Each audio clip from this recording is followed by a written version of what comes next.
Welcome back for day 52 of our 145-day grammar challenge. Today, we're focusing on question tags, the short phrases we attach to the end of sentences to turn a statement into a quick check for confirmation. Structurally, these function like a mechanical link.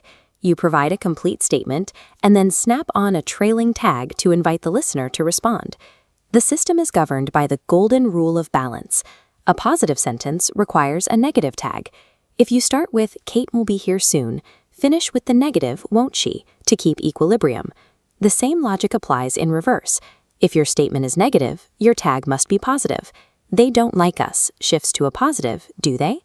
Internalizing this positive to negative shift provides the foundational structure for using these tags accurately in a variety of tenses. The complexity increases when a sentence doesn't have a clear auxiliary verb like will, was, or have to carry over into the tag.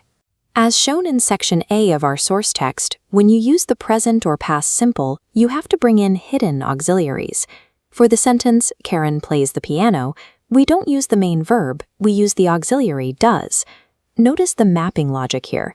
The third person s in the verb plays tells you to use does in the tag. To maintain the balance rule, that does becomes the negative, doesn't she? There are also specific exceptions in section D that break the standard patterns. For example, the statement, "I'm right," uses the irregular negative tag, "aren't I," rather than a direct derivative of the verb am. Finally, pitch changes the intention. According to section C, if your voice goes down on the tag, you are asking for agreement. If your voice goes up, you are asking a genuine question. Using these tags effectively requires aligning the mathematical structure of the balance rule with these subtle shifts in your vocal pitch.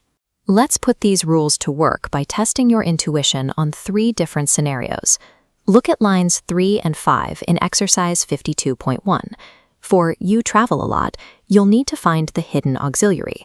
For "Sarah doesn't know Anne," you'll need to apply the balance rule to a negative statement.